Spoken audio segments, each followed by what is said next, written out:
Bismillahirrahmanirrahim. Assalamualaikum warahmatullahi wabarakatuh. Innal hamdalillah nahmaduhu wa nasta'inuhu wa nastaghfiruh. Wa na'udzu billahi min shururi anfusina wa min sayyiati a'malina. May yahdihillahu fala mudilla lahu wa man yudlil fala hadiya lahu. Wa asyhadu an la ilaha illallah wahdahu la syarika lah.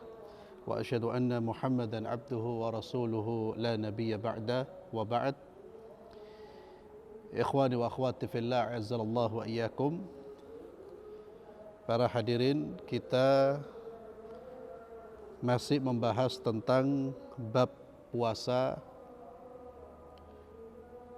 Kita sampai pada subbab larangan berpuasa pada Idul Fitri dan Idul Adha. Dan telah saya jelaskan pada pertemuan yang lalu, larangan berpuasa pada hari raya Idul Fitri dan Idul Adha ini larangannya bersifat haram. Artinya haram berpuasa di 2 hari, yaitu hari raya Idul Fitri yang jatuh pada 1 Syawal dan hari raya Idul Adha yang jatuh pada tanggal 10 bulan Dzulhijjah.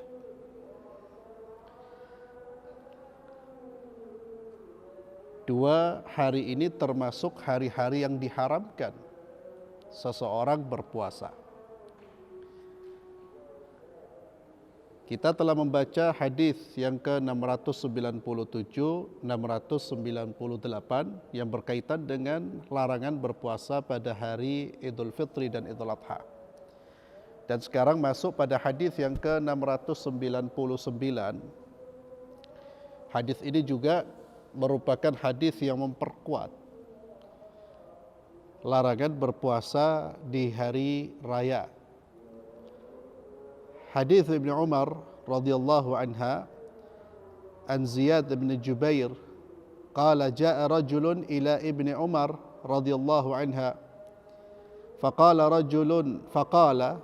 rajulun nadhara an yasuma yawman qala adhunnuhu qala al-ithnain fawafaqa yawma Eid faqala Ibnu Umar amara Allah biwafa'in nadhr ونهى النبي صلى الله عليه وسلم عن صوم هذا اليوم.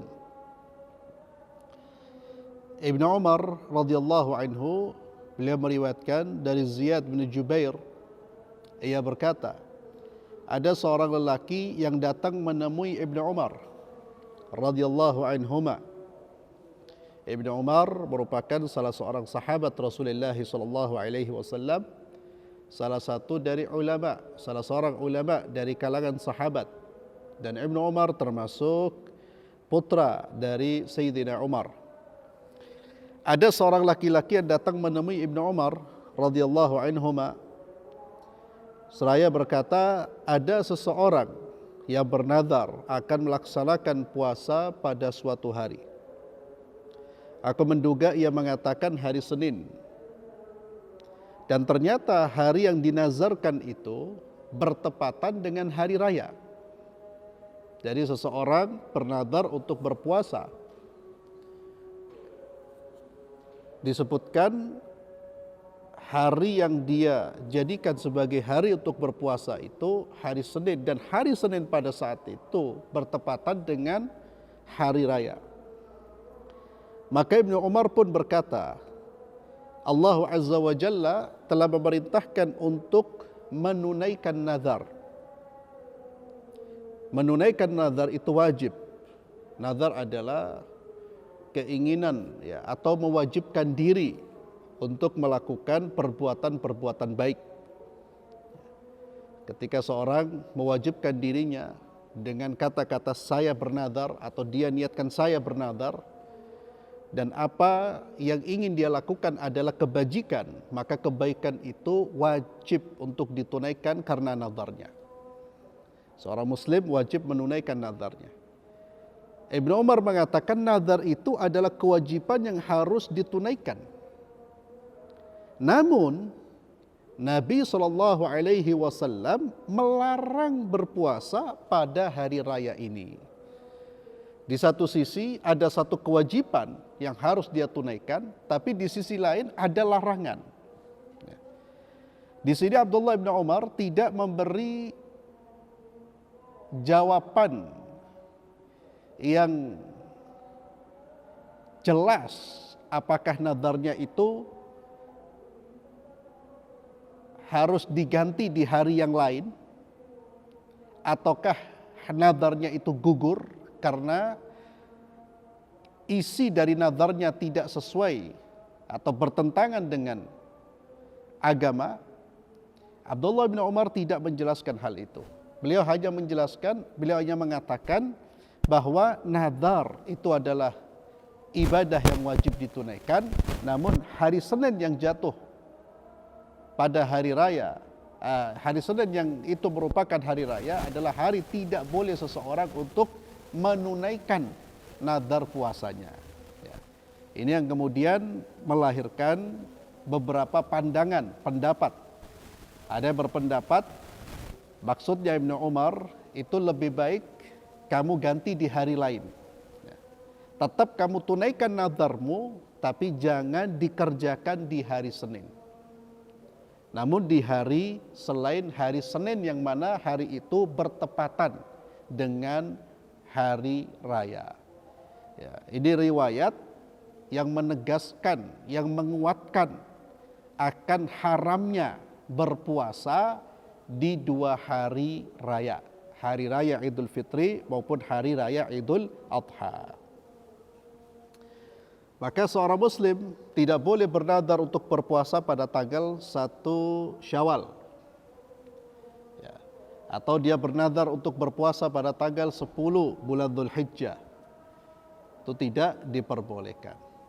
Dia boleh bernadar untuk puasa tapi jangan di hari-hari yang diharamkan oleh Allah Subhanahu wa taala. Hadis yang ke-700 masih berbicara tentang hari-hari yang dilarang kita berpuasa. Namun hadis berikutnya, larangan di sini tidak bersifat haram, namun makruh. Ya, dia lebih ringan. Kapan kita dimakruhkan berpuasa? Makruhnya berpuasa ketika seseorang mengkhususkan puasa pada hari Jumat. Mengkhususkan puasa pada hari Jumat. Maka di sini ditulis oleh penulis, makruhnya mengkhususkan puasa pada hari Jumat. Jadi mengkhususkan, saya puasa sunnah hanya pada hari Jumat saja. Ini dimakruhkan. Ya. Dibenci. Dalilnya hadis yang ke-700 dan 701. Hadis Jabir an Muhammad bin Abbad. Qala sa'altu Jabiran radhiyallahu anhu. Nahan Nabi sallallahu alaihi wasallam an shaumi yaumil jum'ah. Qala na'am. Jabir dari Muhammad bin Abbad. Beliau berkata, aku bertanya kepada sahabat Jabir, semoga Allah meridhoinya. Nabi SAW melarang berpuasa di hari Jumat. Yakni dia bertanya, apakah Nabi melarang berpuasa di hari Jumat?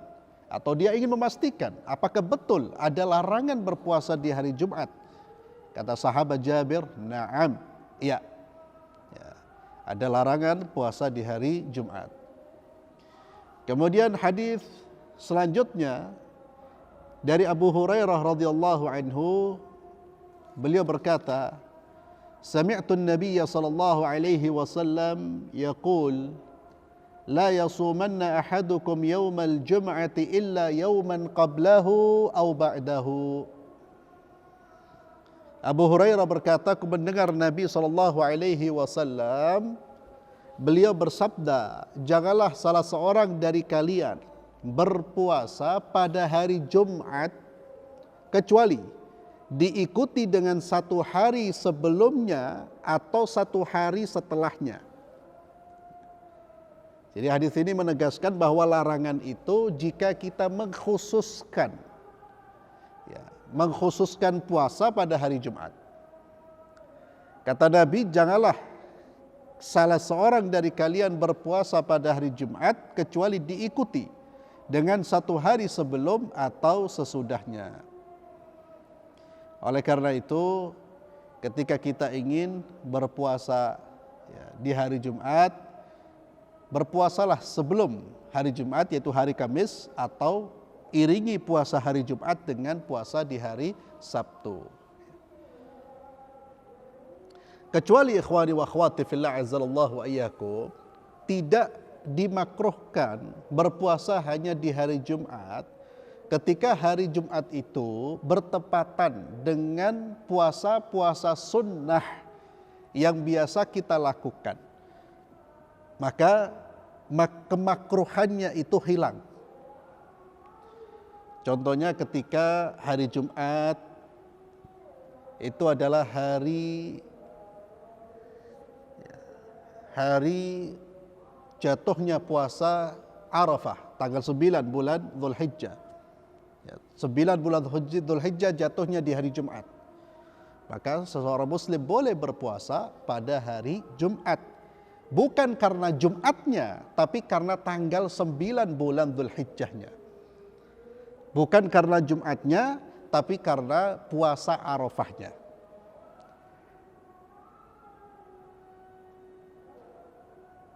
Atau seseorang membiasakan diri berpuasa sunnah ya, dengan polanya Nabiullah Daud alaihi salatu wassalam, yaitu puasa Daud, sehari puasa, sehari berbuka.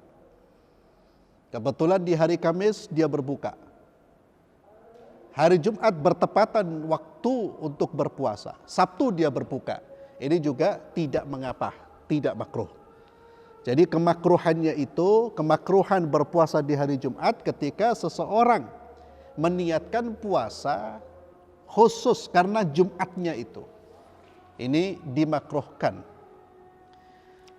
Di dalam hadis yang lain yang dicantumkan oleh Imam Muslim di dalam sahihnya, tapi tidak dicantumkan di dalam kitab Al-Lu'lu' wal Marjan, Nabi SAW tidak hanya melarang mengkhususkan puasa di hari Jumat, namun juga melarang mengkhususkan ibadah di malam Jumat dengan ibadah-ibadah tertentu. Nabi juga melarang. Ya. Jadi seorang umpamanya dia mengkhususkan ibadah, membuat sholat-sholat baru umpamanya, ibadah-ibadah baru yang dia khususkan pada malam Jumat. Ini tidak diperbolehkan berdasarkan nas dari Rasulullah sallallahu alaihi wasallam. Dan kita sudah memahami kaidah agama bahwa ibadah-ibadah itu hendaknya atau harus dikerjakan berdasarkan tuntunan. Ya. Terlebih ibadah-ibadah mahdhah, ya salat, puasa, itu harus kita kerjakan berdasarkan tuntunan. Jangan membuat sholat-sholat baru yang tidak pernah diajarkan oleh baginda Muhammad sallallahu alaihi wasallam. Kalau kita membaca penjelasan Al-Imam An-Nawawi rahimahullah ta'ala, salah seorang ulama, pakar fikih, pakar hadis, orang yang zahid, yang bermadhab Syafi'i, beliau menyontohkan salah satunya itu adalah salat raghaib yang dikerjakan di malam Jumat. Ya. Beliau salah seorang ulama Syafi'iyah, dan ini merupakan pengkhususan yang tidak berdasar, pengkhususan yang tidak diperbolehkan. Kemudian sebelum kita melanjutkan di hadis yang ke-702 dari kitab Al-Lu'lu' wal Marjan ini, saya ingin menambahkan beberapa penjelasan tentang puasa-puasa yang dilarang. Ya, kalau kita mengutip dari kitab Al-Lu'lu' wal Marjan, di sini yang disebutkan hanya larangan berpuasa pada hari raya Idul Fitri dan Idul Adha. Dan tadi saya jelaskan larangannya bersifat haram. Kemudian juga makruhnya berpuasa di hari Jumat karena hari Jumatnya. Ini juga dimakruhkan. Ada pula larangan-larangan dari baginda Muhammad sallallahu alaihi wasallam, dari Nabi kita Muhammad sallallahu alaihi wasallam, larangan berpuasa di hari lain selain Jumat, selain 2 hari raya. Ada larangan berpuasa di hari Sabtu secara khusus. Ya, walaupun ini tentu ada perbedaan pendapat karena status hadisnya juga dipermasalahkan. Sebagian ulama menguatkan hadisnya, sebagian tidak menguatkan hadisnya. Ada sebuah riwayat di mana Nabi SAW di situ beliau bersabda, la tasumu yaumas sabti illa fi mafturida alaikum. Janganlah kalian berpuasa di hari Sabtu kecuali puasa tersebut merupakan puasa yang telah diwajibkan atas kalian. Wa illam yajid ahadukum illa liha 'inabin aw 'uda syajaratin falyadhbah. Ya, begitu tegasnya atau kuatnya larangan berpuasa ini sampai kata Nabi, kalau kalian tidak mendapatkan makanan atau minuman di hari Sabtu, maka kalian tetap jangan berpuasa sekalipun hanya makan ud, yakni tongkat atau batang pohon. Kalau itu yang ada, kunyalah. Ya, intinya jangan berpuasa di hari Sabtu. Ini sebagai dalil bagi sebagian ulama yang memakruhkan, bahkan sebagian mengharamkan berpuasa khusus di hari Sabtu. Ya, khusus di hari Sabtu. Agar kemakruhan puasa di hari Sabtu ini tidak hilang atau hilang, kemakruhannya hilang, maka berpuasalah hari Sabtu dan hari Jumat, ya, Jumat Sabtu. Ini juga menghilangkan kemakruhan puasa di hari Jumat atau Sabtu dan Ahad. Ini kalau seseorang mengkhususkan puasa di hari Sabtu. Kemudian juga dimakruhkan puasa wisal. Ini juga pernah saya singgung di awal pembahasan tentang puasa. Puasa wisal itu orang terus menerus berpuasa. Jadi berpuasa selama 2 hari, 3 hari tanpa berbuka. Selama 2-3 hari tanpa berbuka. Al-wisal, disambung terus puasanya. Ini juga dimakruhkan. Ya. Ada sebagian ulama yang membolehkan. Tapi intinya tidak dianjurkan, tidak lebih baik daripada kita puasa dengan berbuka. Berbuka itu justru adalah anjuran yang ditekankan. Ya. Kalau kita ingin berpuasa setiap hari, tetap harus ada atau tetap kita usahakan di antara saat hari ini dengan hari berikutnya ada waktu kita berbuka. Ya waktu maghrib ya tetap kita berbuka. Kemudian ada larangan puasa bagi seorang wanita puasa sunnah ketika suaminya hadir, ada suaminya. Maka seorang wanita tidak boleh berpuasa sunnah kecuali izin suaminya. Wanita tidak diperbolehkan puasa sunnah kecuali izin suaminya. Jadi ibu-ibu yang sudah bersuami ketika ingin puasa sunnah Senin Kemis harus izin dulu. Ini sering diabaikan oleh sebagian kaum muslimat. Nabi SAW beliau bersabda, la tasum al-mar'atu yawman wahidan wa zawjuha syahid illa biidni illa Ramadan. Artinya janganlah atau tidaklah seorang wanita berpuasa 1 hari saja padahal ada suaminya, kecuali dia harus izin, kecuali dia puasa atas izin suaminya. Illa Ramadan, kecuali puasa Ramadan. Kalau puasa Ramadan Anda tidak perlu izin suami, ya. Bahkan kalau suami melarang istrinya puasa Ramadan, maka haram menaati suaminya. Karena la ta'ata li makhluqin fi ma'siyatil khaliq. Tidak ada ketaatan kepada makhluk dalam berbuat maksiat kepada Allah Subhanahu wa taala. Ketika ketaatan itu membuat kita bermaksiat kepada Allah, maka ketaatan itu tidak boleh dipatuhi. Ya, kita tidak boleh melakukan ketaatan tersebut kepada siapapun. Ini sering diabaikan oleh sebagian wanita. Ya. Puasa sunnah itu izin dengan suami. Kalau suaminya tidak mengizinkan, suaminya mengatakan, Anda tidak boleh berpuasa, kamu tidak boleh berpuasa, jangan puasa. Jangan puasa. Dan itu akan memberikan pahala yang besar kepada Anda. Karena tidak puasanya Anda itu justru dalam rangka menaati Allah Subhanahu wa taala. Kenapa saya tidak berpuasa? Karena saya taat kepada Allah. Karena Allah perintahkan saya untuk izin dan mengikuti keinginan suami dalam konteks puasa sunnah. Jadi jangan bersedih. Ya umpamanya suaminya mengatakan jangan puasa. Ya sudah, tidak usah puasa. Tidak usah puasa.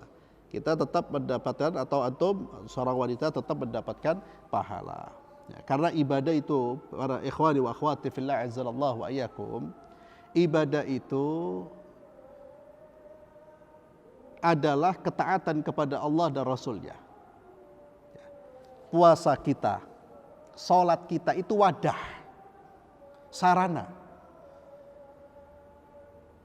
Terkadang meninggalkan puasa itulah ketaatan kepada Allah. Terkadang meninggalkan umrah sunnah itu ketaatan kepada Allah, atau haji sunnah ketaatan kepada Allah. Kok bisa meninggalkan puasa itu termasuk ketaatan? Naam. Ketika Anda mau puasa sunnah, ternyata dilarang oleh suami Anda, maka meninggalkan puasa itulah ibadah, berpuasa itulah maksiat. Ini harus kita fahami. Ibadah itu adalah ketaatan kepada Allah dan Rasulnya. Salat kita, puasa itu sarana. Tujuannya taat kepada Allah dan Rasulnya. Kalau sholat Anda itu membuat di dalam sholat Anda itu mengandung kemaksiatan kepada Allah, jangan sholat dulu. Bersihkan sholat kita dari kemaksiatan kepada Allah. Anda sakit, bawa virus. Anda sakit, bawa virus. Lalu Anda ke masjid. Apakah perginya Anda ke masjid itu ketaatan kepada Allah? Kalla. Itu adalah perbuatan maksiat kepada Allah Subhanahu wa taala. Kenapa? Karena Allah melarang kita memberikan atau menyebarkan kemudaratan kepada orang lain. Allah melarang kita untuk menyebarkan penyakit kepada orang lain. Allah perintahkan kita untuk mengisolasi diri ketika kita sakit dengan penyakit yang menular. Dan ibadah bisa Anda kerjakan di rumah. Jadi saya ulang, inti dari ibadah itu adalah ketaatan kepada Allah dan Rasulnya. Puasa, sholat itu hanya sarana, bukan tujuan. Ingat, contoh seperti seorang wanita, dia haram berpuasa. Loh, kok bisa? Selain puasa sunnah, ketika wanita tersebut sedang dalam kondisi datang bulan berhalangan.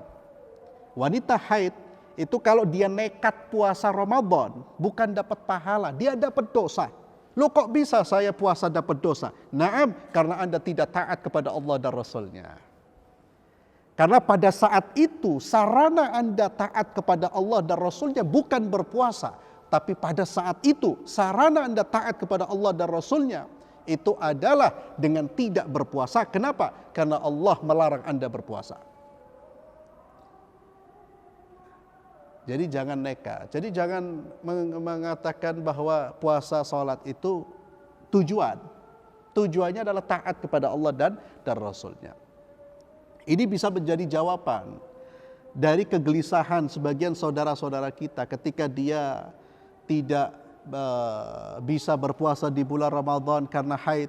Dia gelisah, apa saya tidak dosa? Apa nanti saya tidak dapat pahala? Ya, ini kelirunya. Karena kita punya mindset yang keliru. salah memahami tentang hakikat ibadah. Kita berpikir ibadah itu ya puasa, sholat. Tidak, itu sarana. Kendaraan kita untuk mencapai ridhonya Allah Subhanahu wa ta'ala. Maka ketika seseorang wanita tidak berpuasa di bulan Ramadan karena sedang ada halangan, tidak puasanya dia itu mendapatkan ganjaran yang besar dari Allah Subhanahu wa ta'ala. Kenapa? Karena dia tidak puasa, karena taat kepada Allah dan Rasulnya. Justru kalau dia berpuasa, dia akan mendapatkan dosa karena dia melanggar aturan Allah dan Rasulnya. Ya. Demikian pula istri yang dilarang umpamanya, banyak seringkali seseorang wanita tanya kepada kita, Ustaz gimana saya mau haji yang kedua, haji yang ketiga itu kan sunnah. Umrah yang kedua, umrah yang ketiga itu kan sunnah. Saya mau umrah nggak boleh sama suami. Patuhi suamimu, jangan gelisah. Mematuhi suami itu lebih besar fadilahnya daripada ada berangkat umrah dengan durhaka kepada seorang suami. Itu inti dari ibadah. Ya, jadi ibadah itu ingat, catat ini penting. Ibadah itu adalah ketaatan kepada Allah dan Rasulnya, mematuhi Allah dan Rasulnya. Apapun yang itu merupakan kehendak Allah dan Rasulnya, kita patuhi, kita sedang beribadah kepada Allah Subhanahu wa ta'ala. Kemudian ada pula puasa yang dimakruhkan dan juga sebagian mengatakan haram, itu puasa di pertengahan, puasa di 15 hari terakhir dari bulan Sya'ban.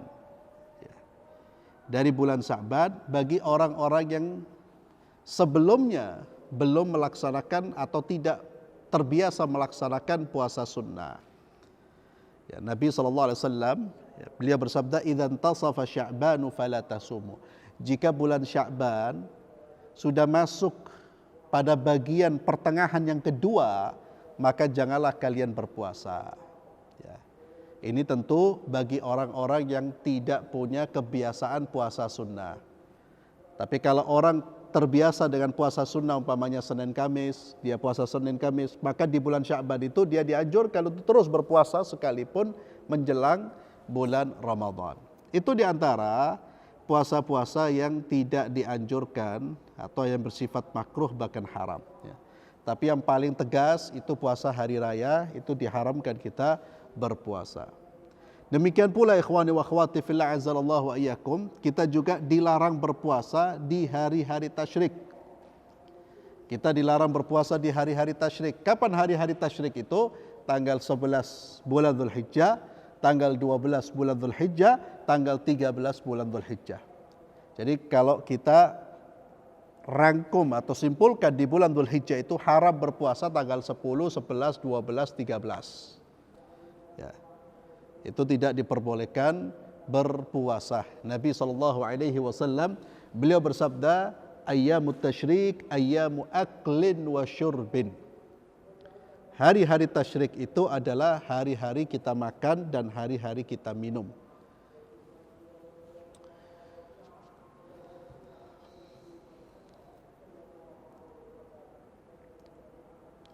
Kita masuk kembali membahas kitab Lu'lu' wal Marjan, hadis yang ke-702. Hadis Salama qala lamma nazalat a'udzu billahi minasy syaithanir rajim wa 'alal ladzina yutiqunahu fidyatun ta'amu miskin kana man arada an yuftir wa yaftadi كان من أراد أن يفطر ويفتدي حتى نزلت الآية التي بعدها فنسختها. Salama berkata, tatkala turun ayat wa 'alal ladzina yutiqunahu fidyatun ta'amu miskin, dan wajib bagi orang yang berat menjalankan puasa, jika mereka tidak berpuasa, mereka hendaknya membayar fidyah, yaitu memberi makan seorang miskin. Maka ada orang yang ingin berbuka dan menggantinya dengan membayar fidyah. Hingga kemudian turunlah ayat setelahnya yang menasakh, menghapus hukum ayat ini. Yaitu firman Allah Subhanahu wa taala, "Faman syahida minkumus syahra falyasum." Siapa yang menyaksikan yang hadir di bulan Ramadan, maka dia wajib berpuasa. Maka di sini Salamah ingin mengatakan dulunya orang-orang itu diberi pilihan di bulan Ramadan. Dia boleh berpuasa dan tidak membayar fidyah.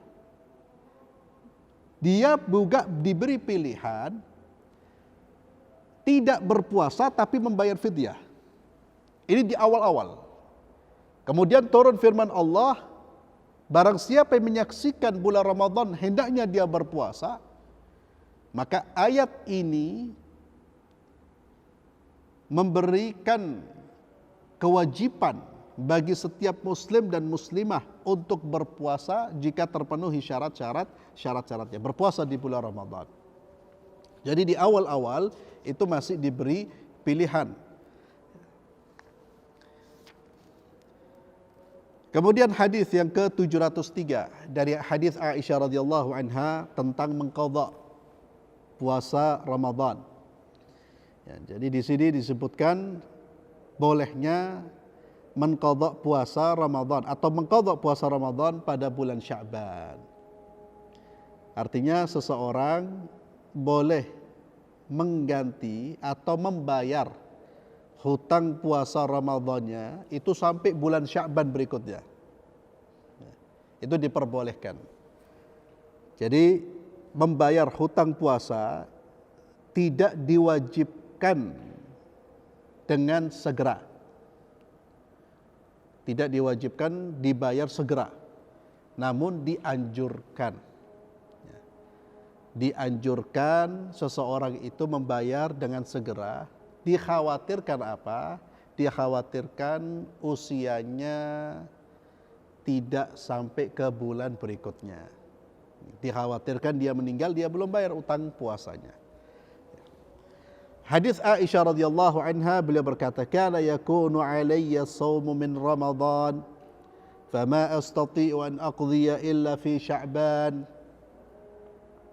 Aisyah berkata, aku pernah memiliki utang puasa Ramadan dan aku baru sanggup mengqadhanya pada bulan Sya'ban.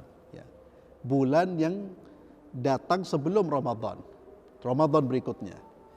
Di sini Aisyah radhiyallahu anha itu tidak mampu mengqadha puasa, wallahu alam apa sebabnya, sampai datang bulan Sya'ban. Baru di bulan Sya'ban itu beliau membayar hutang puasa Ramadannya. Maka orang yang memiliki hutang puasa, ya, hutang puasa Ramadan, yang hutang tersebut harus dibayar dengan berpuasa di hari lain selain Ramadan. Contohnya orang yang sakit di bulan Ramadan, wanita yang haid, itu juga harus membayar di hari-hari yang lain, itu hendaknya dibayar dengan segera. Kalau dia menunda silakan. Tapi nanti ada resikonya kalau seandainya dengan dia menunda ternyata Allah menakdirkan untuk menutup usianya sebelum dia membayar. Ya. Ini na'udzubillah, artinya dia meninggal dalam kondisi membawa utang puasa di hadapan Allah Subhanahu wa taala. Itulah resikonya, bahayanya kalau kita menunda membayar utang puasa. Bahkan bukan hanya utang puasa, ikhwani wa akhwati fillah. Semua hutang. Ya. Termasuk hutang fulus, hutang uang. Itu jangan ditunda. Bisa kita bayar, segera bayar. Kita bisa membayar hutang puasa, segera bayar hutang puasa tersebut. Dan menyegerakan melakukan ketaatan, apalagi membayar hutang, itu adalah kebaikan yang luar biasa. Dan itulah yang dituntun, yang didorong oleh Islam. Allah Azza wa Jalla berfirman, "Wasari'u ila maghfiratin min rabbikum." Wasari'u, dan bersegera. Sudah keluar dari bulan Ramadan, tentu ada di antara kita yang punya hutang. Bayarlah. Ya, selama masih sehat, masih bisa berpuasa, apalagi sekarang ini dalam kondisi pandemi seperti ini, banyak orang yang lebih banyak aktivitasnya di rumah. Pekerjaan-pekerjaan itu berkurang. Ya. Itu bisa kita manfaatkan untuk membayar puasa-puasa yang memang harus kita bayar.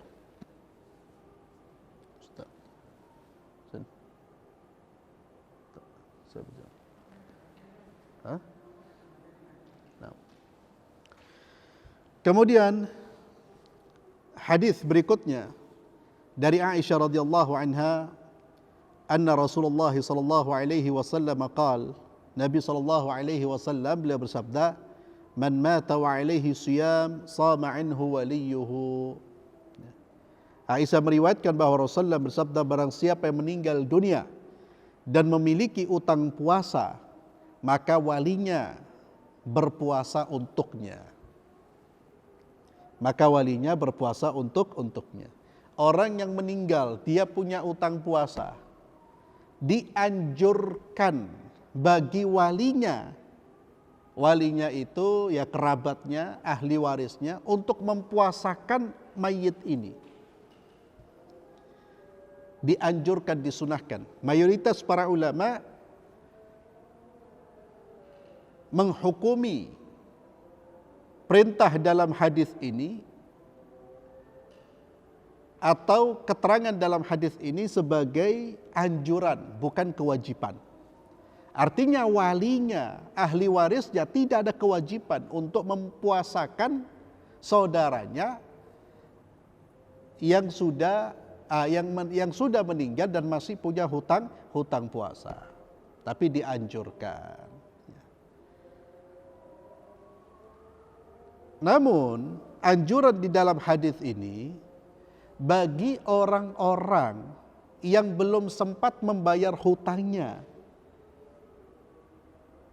karena menunda tanpa ada uzur. Artinya kalau ada orang meninggal, orang sakit di bulan Ramadan, kemudian bulan Syawal, dia tetap masih dalam kondisi sakit, belum bisa membayar hutang puasanya.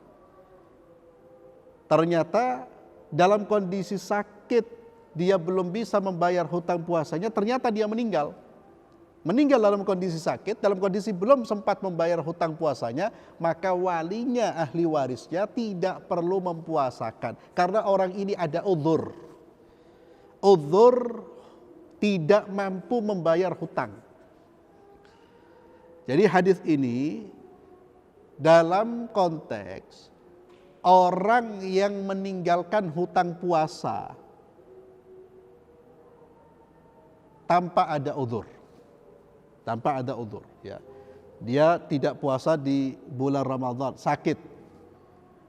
Ternyata di bulan Syawal penyakitnya sudah sembuh. Pada saat dia dalam kondisi sembuh, dia tidak membayar hutang puasanya. Ditunda. Ya, ditunda. Ternyata Allah takdirkan dia meninggal tiba-tiba umpamanya. Maka orang seperti ini, ahli warisnya, kerabatnya dianjurkan untuk mempuasakan orang ini. Ya, sama anhu waliyuhu. Para ulama menjelaskan diperbolehkan dipuasakan bukan oleh kerabatnya, bukan oleh ahli warisnya, oleh orang ajnabi. Ajnabi itu di luar kerabatnya, diperbolehkan dengan catatan mendapatkan izin dari ahli warisnya. Umpamanya tetangganya ingin mempuasakan, boleh. Tapi harus izin dulu dengan ahli warisnya. Ya. Ini bagi orang yang meninggal masih punya hutang puasa. Dan ini insya Allah pendapat yang kuat. Ya, saya katakan pendapat yang kuat karena ada pendapat-pendapat yang lain. Ada berpendapat tidak dipuasakan, tapi dibayar fidyah, dibayarkan fidyahnya. Ya. Tapi mazhab Syafi'i menguatkan, salah satu dalam pandangan mazhab Syafi'i itu dikuatkan adalah membayar hutang puasanya dengan puasa. Dan ini sejalan dengan hadis yang baru kita baca. Berapa yang dibayarkan ya sesuai dengan hutang yang dia miliki. Ya, kalau dia punya hutang 5 hari ya dibayarkan 5 hari. Hadis selanjutnya masih memperkuat hadis mengqadha puasa orang yang telah meninggal, yaitu hadis Ibn Abbas radhiyallahu anhuma. Qala jaa rajulun ila an-nabiy sallallahu alaihi wasallam faqala ya Rasulullah inna ummi matat wa alaihi shaumu syahrin afa aqdihi anha? Qala na'am. Qala fadainullahi ahaqqu an yuqda. Ibnu Abbas berkata, seorang lelaki datang menemui Nabi SAW. Dia bertanya, ya Rasulullah, ibu saya telah meninggal dunia dan ia masih memiliki hutang puasa selama sebulan atau hutang puasa Ramadan. Apakah saya boleh mengqadha puasa tersebut untuknya? Nabi menjawab, boleh. Silakan Anda mengqadha untuknya. Lalu Nabi mengkiaskan, membuat analogi. Ya. Kamu berpuasa untuk ibumu sebagaimana kalau ibumu punya utang fulus, utang uang, kamu hendaknya bayarkan untuk ibunya. Kalau utang uang kamu bayarkan untuk ibumu, hutang ibumu kamu harus membayarkan, maka hutang puasa ibumu boleh kamu bayarkan. Dan puasa ibumu ini merupakan hutang kepada Allah, yang itu kata Nabi, hutang kepada Allah itu lebih berhak untuk dibayar.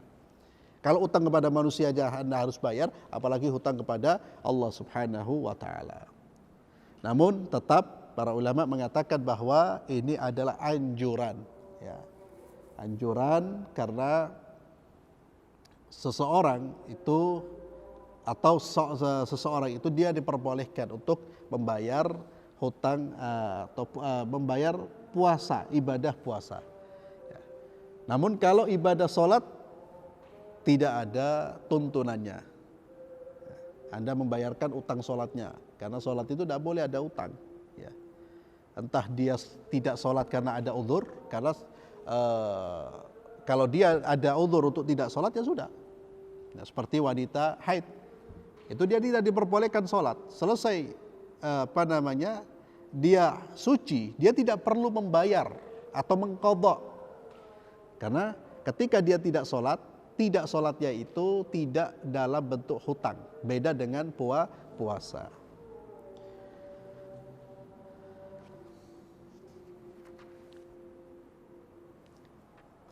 Kita baca satu hadis lagi.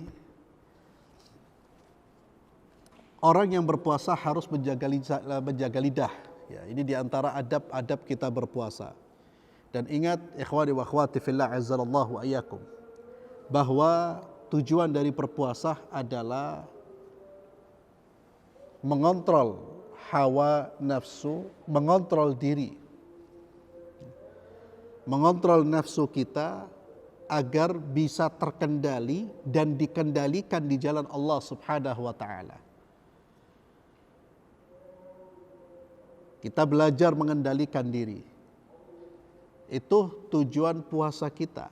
Sehingga dengan terkendalinya hawa nafsu dan kemampuan kita mengarahkan hawa nafsu, kita otomatis akan bisa mencapai derajat takwa di sisi Allah Subhanahu wa taala. Oleh karena itu, kalau ada orang berpuasa, namun di sisi yang lain dia mempuasakan diri dari makanan dan minuman, namun dia tidak mempuasakan diri dari perkataan-perkataan buruk, kotor, dusta, maka puasanya ini tidak akan memberikan efek atau pengaruh apa-apa, baik di dunia maupun di akhirat.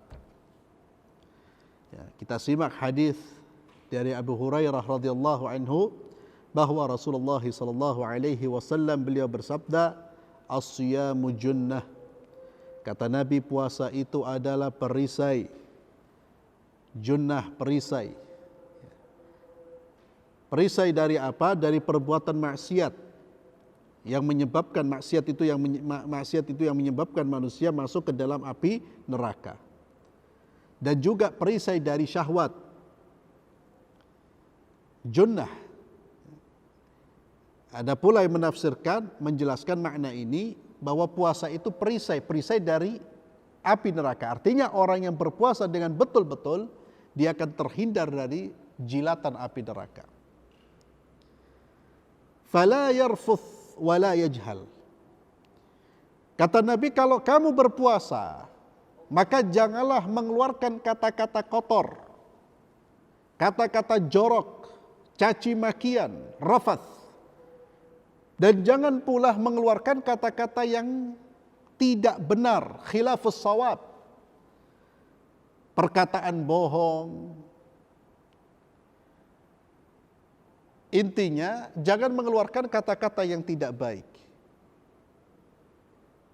Wa in imru'un qatalahu aw syatamahu falyaqul inni sha'im.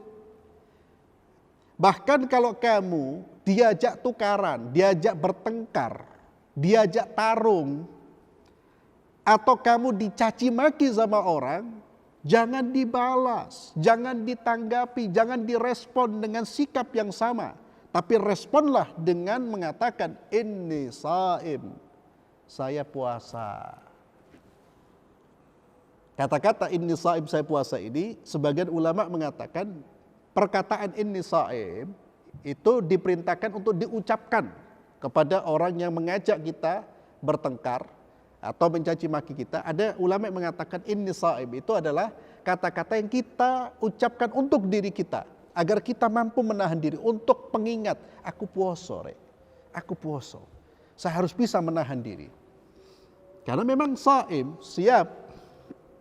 Sebagaimana yang sudah kita bahas di awal pembahasan, siap itu artinya apa? Siap itu secara bahasa artinya al-imsak. Apa makna imsak? Imsak itu menahan diri. Bukan hanya menahan diri dari makan dan minum, tapi menahan diri dari segala macam ungkapan syahwat yang tercela. Jadi kalau diajak tarung, jangan mau. Ini yang saya katakan, tujuan puasa itu memang untuk mengendalikan diri kita. Karena suksesnya kita, kuncinya itu satu, sukses dunia dan akhirat, bahkan sukses dalam semua urusan. Satu kuncinya, kemampuan kita mengendalikan syahwat buruk kita. Syahwat yang membawa kita kepada kebinasan. Kalau kita mampu, insya Allah Anda sukses. Kemampuan diri, menjaga diri. Bukan dikendalikan oleh syahwat, tapi dia mengendalikan syahwatnya. Karena syahwat itu seringkali mendorong kita untuk melakukan hal-hal yang justru merugikan dan mencelakakan kita. Kita ditarbiyah, dibina, dididik oleh Allah selama 1 bulan. Itu adalah masa waktu di mana memang kita mampu membentuk diri kita. Kalau Anda, saya berpuasa dengan benar di bulan Syawal ini, kita bisa menjadi pribadi-pribadi yang tangguh, yang kuat, yang mana syahwat itu kita kendalikan, bukan dikendalikan oleh syahwat. Kembali kepada perintah Nabi. Ketika kita dicaci maki, jangan membalas caci makian dengan caci maki. Ketika kita diajak bertengkar, jangan diberi respon. Tapi respon kita adalah inni shaim, saya puasa, saya puasa. Ya, marratain diucapkan 2 kali. Walladzi nafsi biyadihi la khulufu fami shaim atyabu 'indallahi min rihil misk. Ini salah satu keutamaan dari puasa, kata Nabi. Dan demi jiwaku yang berada di tangannya, bau mulutnya orang yang berpuasa itu lebih wangi di sisi Allah daripada bau minyak wangi kasturi. Misk itu minyak wangi yang paling wangi. Ya. Ini menunjukkan tentang besarnya fadilah orang yang berpuasa. Sesuatu yang bagi manusia itu menjijikkan atau membuat mereka terganggu. Tapi karena itu kalau kita muncul dari ketaatan kepada Allah, itu dihargai oleh Allah. Dan ingat, hadis ini mengatakan lebih wangi di sisi Allah. Jadi tetap kalau kita puasa, kalau bicara sama orang, ya tetap menjaga diri. Jangan ababnya. Apa abab itu? Bau mulut kita sebarluaskan. Iki luwe wangi teko minyak wangi miskla. Ya, tetap kita bersiwak. Tetap kita gosok gigi. Karena hadisnya lebih wangi di sisi Allah. Di sisi manusia tetap baunya ya seperti itu. Dan kita tetap dianjurkan untuk menjaga diri. Untuk tidak menyakiti orang lain. Yatruku ta'amahu wa syarabahu wa syahwatahu min ajlihi. Inilah hakikat puasa ma'asyiral muslimin. Orang yang berpuasa, Dia tinggalkan makanannya, minumannya dan syahwatnya min ajli, karena aku, karena Allah. Asyamu li wa ana azbih. Puasa itu adalah untukku dan aku yang akan membalasnya. Wal hasanatu bi asyri amsalihha, dan satu kebaikan itu dilipat gandakan menjadi 10. Ini diantara fadilah dari keutamaan, banyak keutamaan dari berpuasa. Ya, Allah katakan puasa itu adalah untukku. Dan ini dijelaskan oleh para ulama dengan berbagai macam penjelasan. Ada yang mengatakan bahwa maksud dari puasa itu adalah hanya untuk Allah, padahal ibadah semuanya hanyalah untuk Allah, dikarenakan karena puasa itu adalah ibadah yang paling rahasia. Ya. Kalau seseorang betul-betul berpuasa, maka dia adalah orang yang sedang, betul-betul dia sedang beribadah kepada Allah. Karena orang yang berpuasa itu sebetulnya dia sedang betul-betul mengingat Allah Subhanahu wa taala. Di waktu-waktu tidak ada manusia yang melihat, di saat-saat dia bisa makan tapi dia tetap menahan dirinya, berarti dia sedang memang betul-betul fokusnya hanya kepada Allah Subhanahu wa taala. Tidak bisa dibuat-buat itu puasa itu. Kalau Anda betul-betul puasa itu insya Allah ikhlas karena Allah Subhanahu wa taala. Orang biasanya kalau puasa tidak karena Allah, ya mungkin di depan orang dia tidak makan, tidak minum, tapi di lain tempat dia makan dan minum. Atau kalau dia tidak makan dan minum, dia pun melakukan pelanggaran-pelanggaran syariat Allah Subhanahu wa taala. Wallahu a'lam bishawab. Ini yang bisa kita bahas pada malam hari ini. InsyaAllah kita lanjutkan pada pertemuan berikutnya. Mudah-mudahan bermanfaat. Nah, dan jika ada salah kata, saya mohon maaf. InsyaAllah pertanyaan-pertanyaan bisa diajukan di pertemuan berikutnya. Mari kita akhiri dengan doa kafaratul majlis. Subhanakallahumma bihamdik, asyhadu an la ilaha illa anta astaghfiruka wa atubu ilaik. Assalamualaikum warahmatullahi wabarakatuh.